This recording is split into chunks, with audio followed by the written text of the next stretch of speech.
Stop breathing for 3 seconds. Feel the panic? That's how most of us live. Not drowning. Just never truly arriving.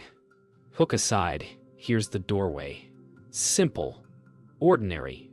Always within reach. Sit as you are. Let the world keep spinning while you discover the part of you that doesn't. Today, we learn properly, not perfectly. The lesson is small and radical. Posture, breath, return. Begin by choosing a quiet corner, or make one by deciding.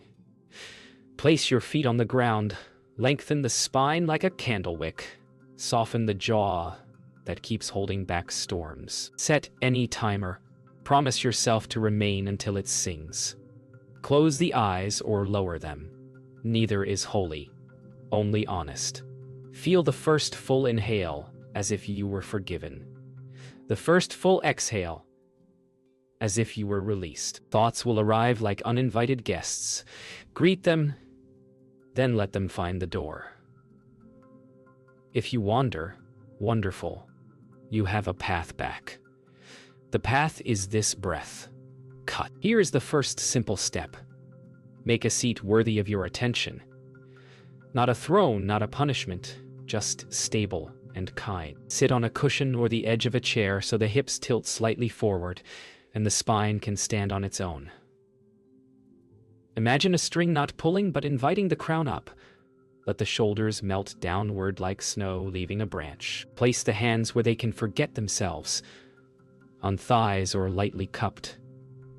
Jaw unclenched, tongue resting against the roof like a boat at harbor. If pain speaks loudly, add a blanket, shift a little, but choose stillness when comfort is enough. This is not a freeze. This is a living posture, alert and merciful. The body becomes the bell that calls you back each time you drift. You are building a temple from bone and breath, a room no noise can rent. Sit and let the sitting teach you how. Second step, set a timer. 5 minutes is a seed, 10 is a garden path. Choose a duration you will keep, not admire. This promise matters because the mind bargains when quiet grows. Decide before you start. Then surrender the clock to the bell. Place the phone face down, or use a gentle chime that does not rip the sky. Before pressing start, exhale once like you are laying down a heavy bag. Begin. When the itch to peek arises, notice the urge. Name it softly. Checking, fearing, hoping, and return. Time becomes water. You are the shore, learning to receive. The bell will come exactly when it does. Your work is to meet each moment between bells with equal friendliness. Let the minutes be monks strolling past. Bow to each and do not follow. End when the bell rings. Trust that stopping on time builds a spine stronger than ambition alone. Third step, greet the breath. Not by seizing it, but by noticing where it already lives. Nostrils, chest, belly. Choose one home and remain loyal.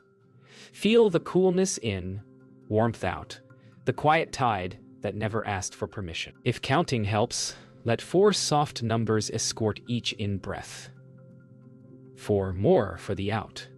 Or whisper in your mind, here on the inhale, now on the exhale. When thoughts parade by wearing important costumes, bow without joining the parade. When emotion swells, widen the room of attention until it too can breathe. This is proper, because it is simple. It is simple, because it is true. Breath by breath, you remember being the sky, not the weather.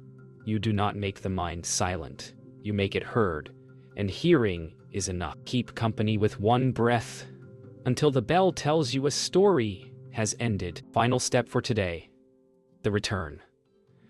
Wandering is not failure. It is the path revealing itself. When you notice you've slipped into planning, replaying, judging, smile like you've found a friend in a crowd. Label it gently. Thinking, remembering, worrying. And escort attention back to the breath's doorstep. If you have to do this 100 times, then you have practiced 100 bows of wisdom. Over time, the road home grows shorter, the feet more sure. End the session by feeling gratitude for the chance to sit at all, for the body that carried you, for the breath that never left, for the mind that is learning to be kind. Stand slowly, as if rising from a lake without ripples. Carry one breath with you into the hallway, the inbox, the rain. Proper meditation is not grand, it is faithful. And faithful is how mountains are moved. Strange truth. The body can sit like a mountain and still be at war with itself. Hook made. Begin with kindness. Let the seat support the pelvis as a friend, not a guard. Tilt forward until the lower back wakes, not shouts. Lengthen upward as if growing through shadow toward weatherless sky. Allow the shoulder blades to slide down the ribs. Let the chest be wide enough for storms to pass without collision. Place the head so the ears hover over the shoulders, chin a leaf, neither lifted nor dropped. This is the blueprint of ease. Stable base, relaxed rise, alert crown. If strain appears, reduce heroics, small shifts, big honesty. The aim isn't stillness as display, it's steadiness as refuge. Sit long enough to notice subtle tremors, sit soft enough to welcome them. When alignment clicks, breathing deepens by itself, and silence finds your address. Cut. Hands decide everything, quietly. When they clutch, the mind clutches. When they rest, the mind remembers home. Let the palms settle where gravity ends its sentence, on thighs, or gently cupped in the lap, thumbs barely meeting like two birds sharing one branch. Fingers soften until they feel like river reeds in slow water. If nerves prickle, lower the hands a little. If sleep drowses, raise them a breath. The point is a posture your attention can forget, because forgotten hands free the heart to listen. Resist the itch to choreograph sacred shapes. Simplicity is priest enough. Each time you notice subtle tightening, loosen 1 degree, like turning a dimmer rather than a switch. The hands don't perform focus, they permit it. Let them teach you the difference between holding on and holding. Feel warmth gather. Let it be unremarkable and therefore perfect. Cut. Where the eyes rest, attention follows. If closed, let darkness open like a night sky rather than a sealed door. If lowered, soften the gaze along a gentle slope 3 steps ahead, as if reading rain. Avoid the flicker hunt, that restless scanning for emergency. Nothing needs catching. Allow the brow to unfurl, the cheeks to release their quiet grip. When thoughts push pictures on the inner screen, widen the frame until images dissolve into tone and space. Blink slowly or not at all, letting the world assemble itself without your constant editing. If drowsiness thickens, lift the gaze slightly. If agitation buzzes, let the gaze fall to earth. Balance looks like humility. Not piercing, not collapsing, meeting. Eyes become windows that neither invite nor refuse. Through them, light enters. Through them, effort leaves. Seeing becomes another way of breathing. Cut. Build a room for practice, even if it's only the size of a breath. Choose one corner and keep returning until it remembers you. Clear the floor, like trimming a path through a field. 1 cushion, 1 candle, 1 small token if it helps the mind bow. Silence is ideal, but overrated. Constant quiet is rare. And training in real weather is wise. Let distant traffic roll like waves, neighbors like migrating birds, rain like 1,000 tiny bells. Everything not needed can be turned away. Screen dark, notifications asleep, door gently closed. Temperature comfortable, clothes simple, fragrance subtle or none. Ritual matters. A brief straighten of the cushion, a single exhale before sitting, a bow to the seat for teaching you gravity. The place does not make the practice holy. Your sincerity does. Still, Attended space makes sincerity easier to pick up. Cut. Common detours. Hero posture that burns, collapsed posture that sleeps, jaw clenched like a locked gate, breath forced like a staged confession. Corrections are simple, and they begin with mercy. If pain shouts, elevate the hips, widen the knees, or choose a chair without apology.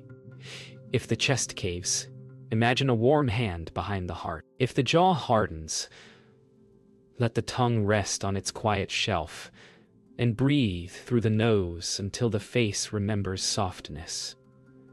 If the breath turns mechanical, stop managing. Take one natural sigh and rejoin the tide. Restlessness, shorten the session and finish with integrity. Sleepiness, open the eyes, straighten a degree, invite a cooler breeze. The rule that governs all adjustments: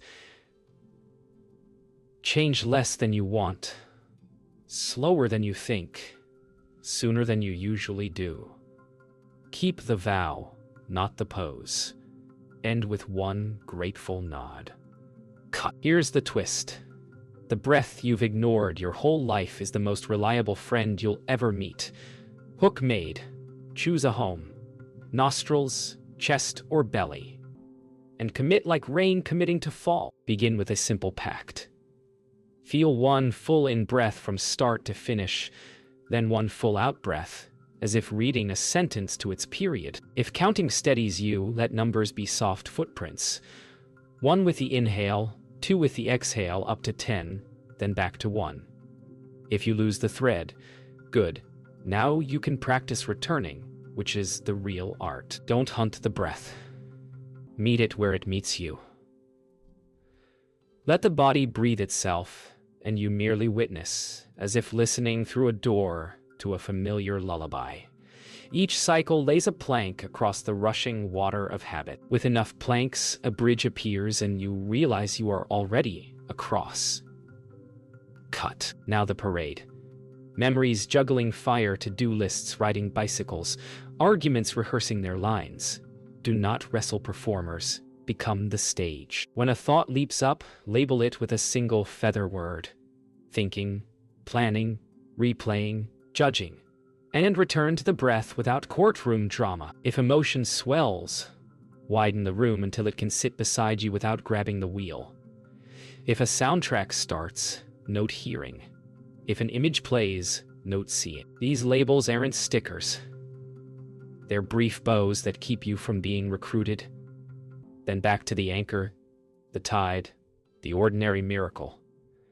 Precision matters, but tenderness matters more. The mind loves to prove its importance with noise. You can let it, while refusing to abandon the simple task.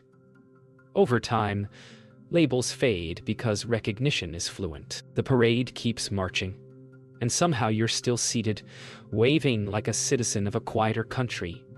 Cut. The mind bolts. Of course it does. Restlessness arrives like hail on a tin roof. The body wants to stand. The phone wants to sing. The itch argues it is urgent. Make an experiment. Stay one breath longer than the urge demands. Feel urge as sensation, tightness, heat, buzzing, without the story it sells. Note craving, count calmly from 1 to 10, and let the wave pass through uncheered. If it doesn't, it will return, and you will practice again. This is not failure, it is interval training for freedom. When agitation spikes, shorten the count, soften the chest, lengthen the exhale as if pouring water from a jar. When lethargy spreads like fog, sit a degree taller. Invite cool air. Notice the bright prickle at the nostrils. Either way, the anchor remains, not a chain, a mooring. Boats rock, moorings hold. You are learning to meet weather without capsizing. Cut. T. Cut. Beware the second arrow. The inner critic with perfect posture. First, the mind wanders. Then the judge declares a trial. Trade the gavel for a bell. When you notice distraction, say welcome back rather than where have you been. Let warmth bloom on the inhale, forgiveness on the exhale. Imagine placing a hand on your own shoulder. Steady, unsurprised. The goal isn't to fix the mind.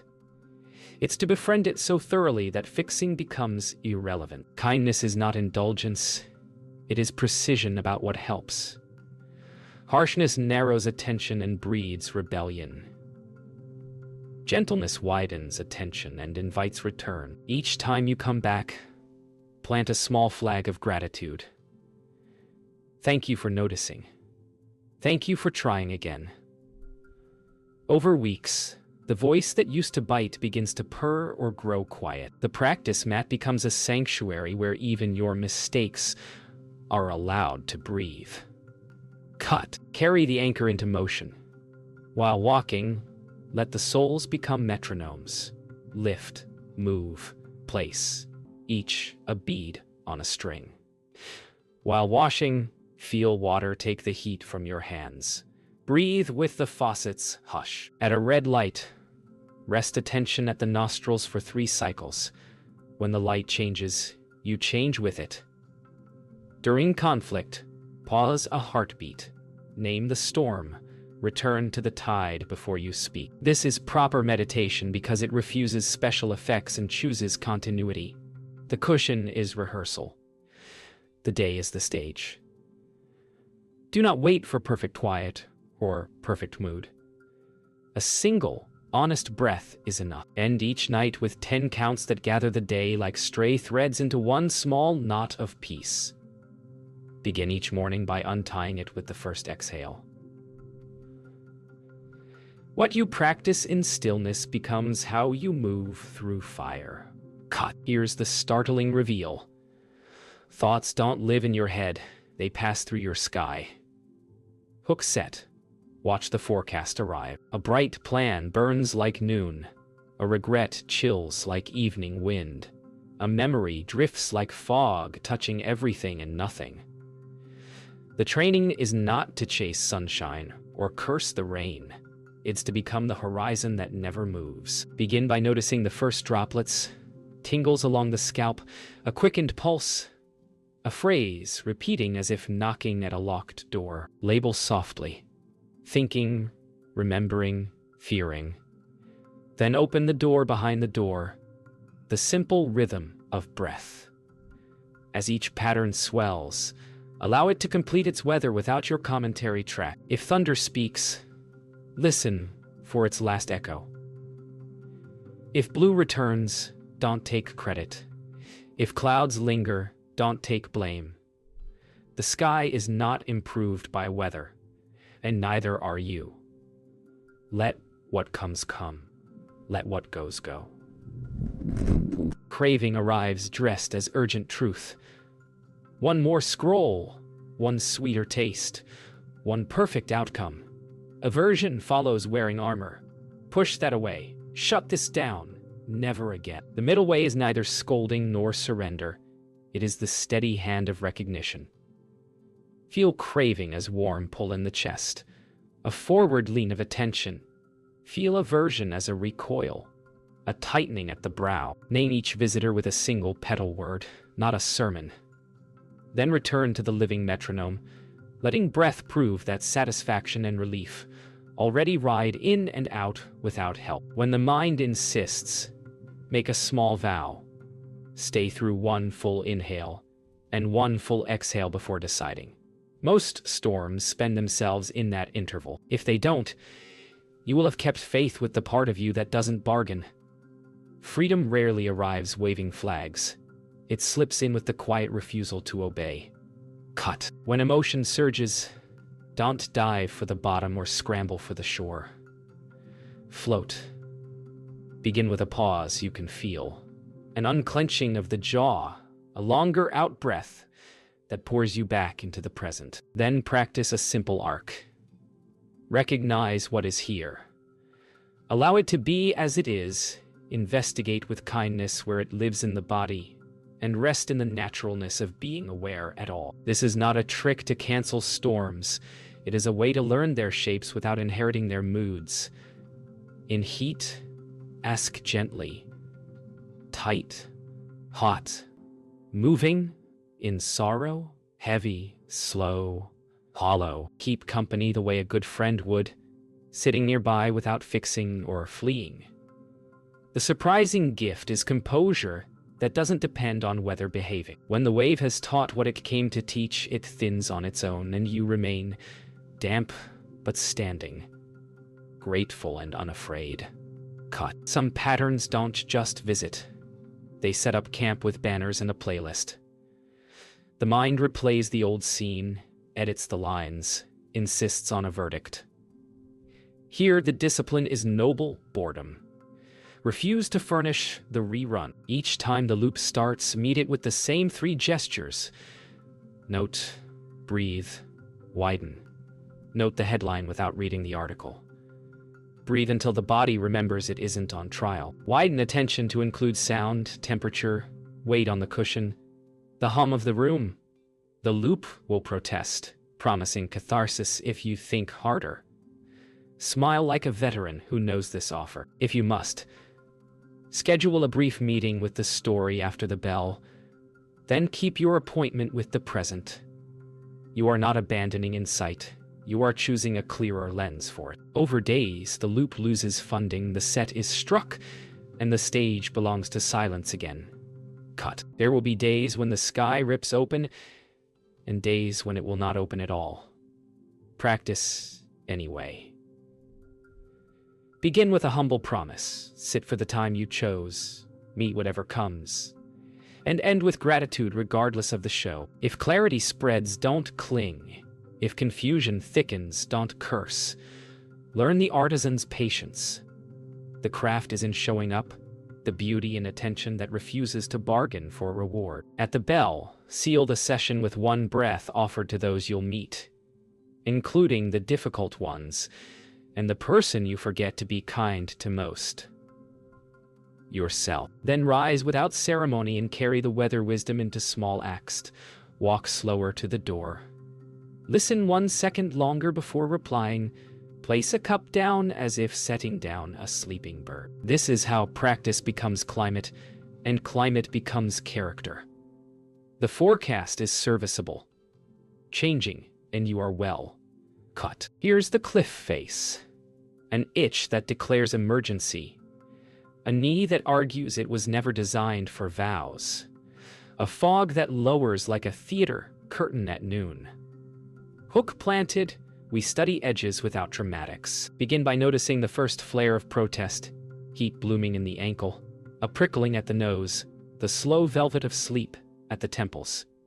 Name each visitor softly, and stay one clean breath longer than habit. Edges teach in texture, not in slogans. Lean too far into grit, and the lesson blurs.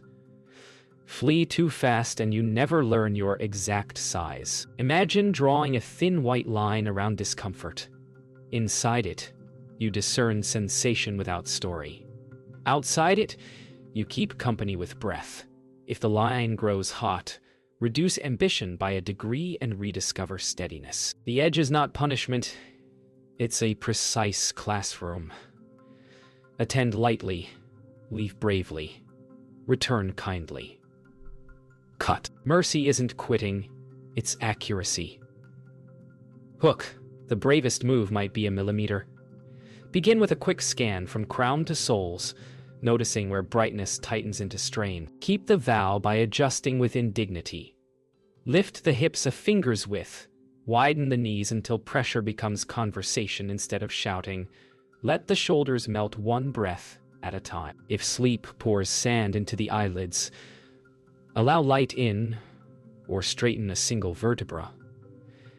If restlessness pecks at the ribs, slow the count and lengthen the out-breath, as if pouring from a heavy pitcher. You are training a mature steadiness that neither worships endurance nor indulges avoidance. The guiding rule: change less than the mind demands, sooner than pride allows, and always return to the anchor after you move. Each wise adjustment engraves trust. Trust makes deeper stillness possible. The posture serves the practice, not the other way around. Cut. Sometimes the body remembers old stories before the mind does. Hook. Breath touches a room you forgot was locked. When unease swells without a headline, widen the attention gently. Feet against floor, air on skin, sound at the edge of hearing. So the nervous system learns it is now and safe enough. Keep breathing a touch lower, like warming hands near a small fire. If tears begin, let them be water performing its only job. If the chest tightens, imagine it opening a window rather than breaking a wall. Stay with felt sense, not biography. Should the wave sharpen, place a palm on heart or belly, and lengthen the exhale by a whisper. Pause the session if needed. Walk slowly, return when steadier. This is not retreat. It is wise pacing that lets healing finish its sentence. Honor thresholds, keep faith with gentleness, end with gratitude for the body's honesty. Cut. Then comes the plateau, the quiet sabotage. Nothing's happening. Hook set. Notice the hunger for fireworks. Practice is kiln work, not stage magic. Begin by counting 10 steady breaths with the tenderness you'd reserve for a sleeping animal. After 10, rest in raw sensing. Weight, warmth, sound, space, without commentary. If doubt taps the shoulder, bow without turning your head.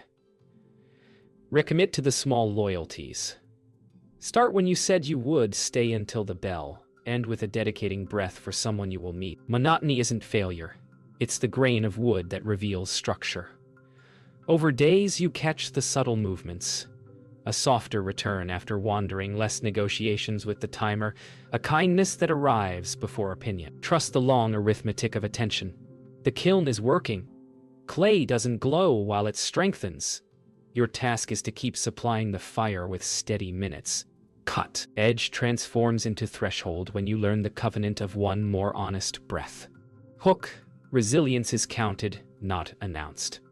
Begin by setting a soft rule. When urges shout, remain for a single, full cycle. Then decide. Most storms spend themselves by then. If not, you still kept your word. Close sessions with a brief bow to the unseen progress. Fewer flinches, quicker returns, gentler tone. Sprinkle tiny practices through the day. 3 conscious breaths before opening a message. 1 unclenching of the jaw at red lights. A slower hand when setting down a cup. These stitches bind the fabric long after the cushion cools. When the bell rings, stand as if you were lifting dawn with your ribs. Carry the vow into corridors and conversations. The edge is now a doorway you know in the dark. Step through with ordinary courage. Tomorrow you'll do it again. Cut. Sometimes the world seems to take one step back, and the room grows wider without moving its walls. Hook. You didn't earn this ease. You stopped interfering with it. Begin by noticing the breath arriving unescorted, the jaw already soft, the posture aligning itself like iron to a quiet magnet. Sounds pass through without snagging. Thoughts unroll like distant banners, and then fold. There is warmth where resistance used to live. A fine hush beneath the hum of life. Do not chase clarity. Let it graze. Treat this brightness like a shy animal that visits when you are busy sweeping. Keep doing the small, faithful things. Feel one inhale. Feel one exhale. Greet the next moment with unremarkable friendliness. Insight appears as ordinary mercy. You don't need to be harsher to be honest. You don't need to be busier to be worthy. When the bell rings, bow to what came and to what didn't equally. Cut. Clarity is not a spotlight. It's the way shadows stop arguing. Hook. The lesson was hiding in the noise, not beyond it. Sit and feel the breath slide in as if greasing the hinges of a heavy door. Attention opens without squeal. The body knows where to rest.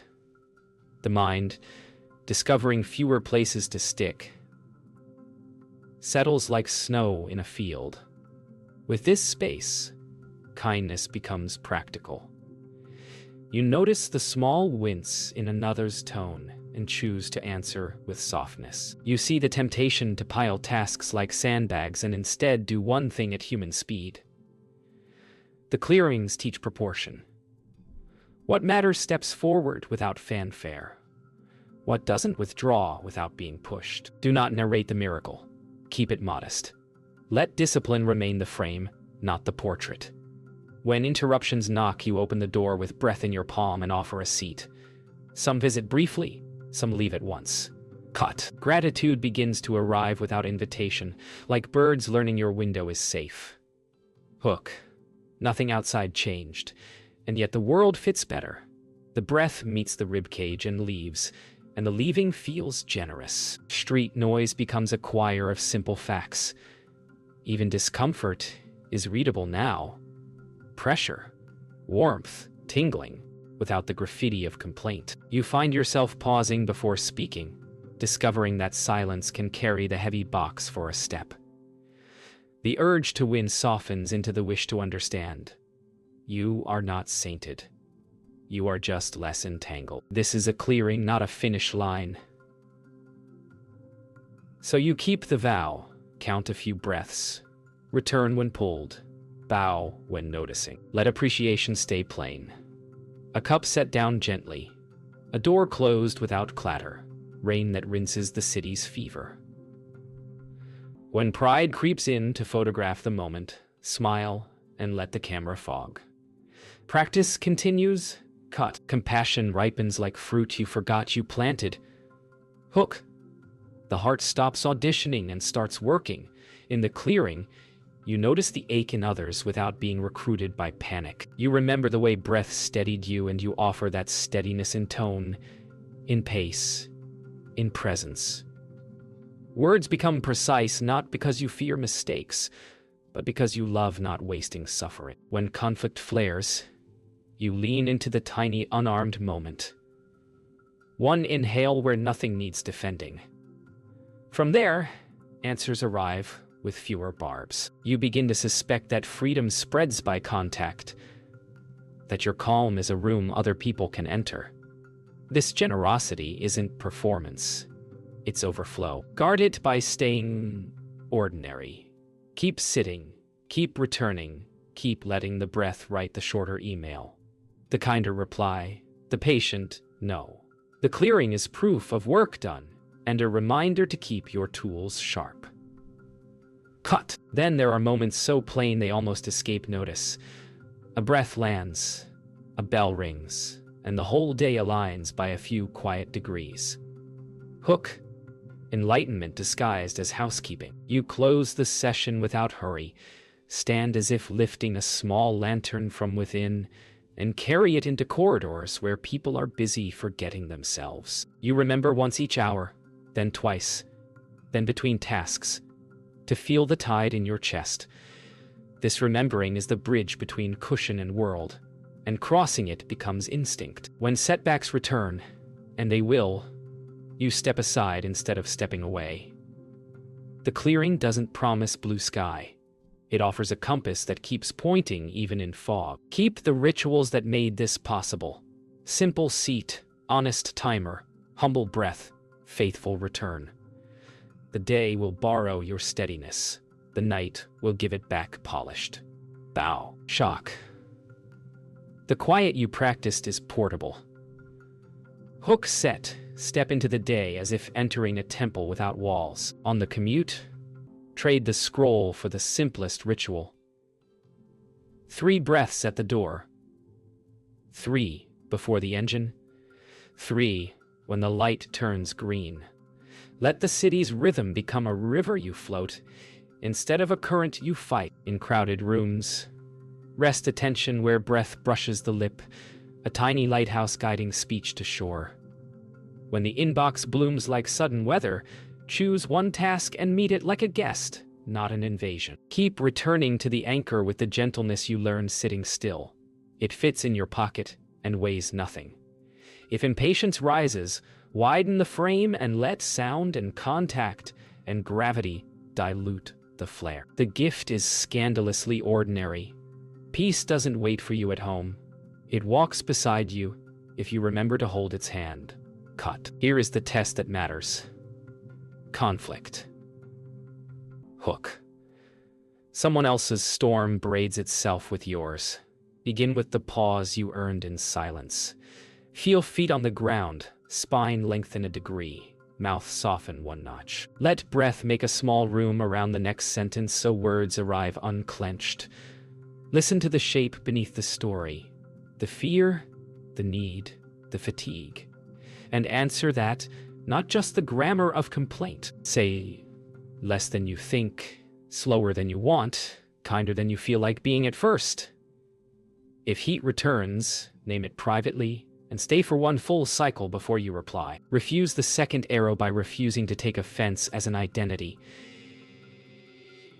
You can disagree without armor. End with one sincere line that moves the conversation forward a single human step. You did not win. You remained intact and available, which is rarer and more useful. Bow inward. Continue. Cut. Work is a monastery of interruptions. Hook. Productivity as compassion practice. Start the day by choosing the single task that would make the evening honest. Then offer it 3 undisturbed cycles of breath before touching anything else. When notifications peck at the window, feed them at appointed times. Between those, let them starve. Each transition becomes a bell. Stand. Breathe. Twice. Adjust posture. Begin. Write emails like placing stones in a garden path. Weight, spacing, direction. When creativity stalls, return to the body's metronome and let boredom clean the lens until sturdy ideas appear. Refuse the myth that frantic equals effective. Precision and warmth do more with less splash. End sessions with a small gratitude inventory that trains the mind to notice completion instead of craving. Your tools are simple and scandal-proof. Posture, breath, return. Master small rituals and you inherit large calm. The craft is character wearing good shoes. Cut. Compassion in motion means carrying an extra cup. Hook. Your calm is contagious if you let it leave the house. Practice micro offerings. Look up when spoken to. Let the other person finish the sentence they're building. Hold the door an extra heartbeat without the theater of martyrdom. Notice those you usually don't. The cleaner, the courier, the voice that only calls when things break. Let breath ripen patience into practical help. One ride given, one meal shared, one silence kept so another can hear themselves. When the day frays, remember the first seat you built from bones and breath. Rebuild it standing, walking, waiting. Your presence becomes a room others rest in for a moment. That isn't grand. It's how cultures turn by a degree at a time. Finish the day by sending the last exhale outward, unsigned, to whomever could use it. This is portable refuge becoming public service. Cut. Close as you began. Simple. Faithful. Kind. Hook. No finale, just a vow renewed. Take your seat for a short session at dusk or dawn. Straighten what needs straightening. Relax what can relax. Meet one breath fully like a familiar returning from a long trip. Dedicate the practice to those you'll meet tomorrow, including the difficult stranger you sometimes are to yourself. Keep the ritual small enough to survive bad days, and bright enough to guide good ones. If inspiration visits, bow. If emptiness visits, offer tea. Make a calendar of tiny reliabilities. 3 breaths at doors. 1 unclenching at red lights. A quiet bow at the end of each call. Let them string the days into a necklace of ordinary gold. Proper meditation never promised fireworks. It promised freedom within circumstance. You kept the promise by keeping company with breath. Now rise, carry the lantern, and walk. Cut.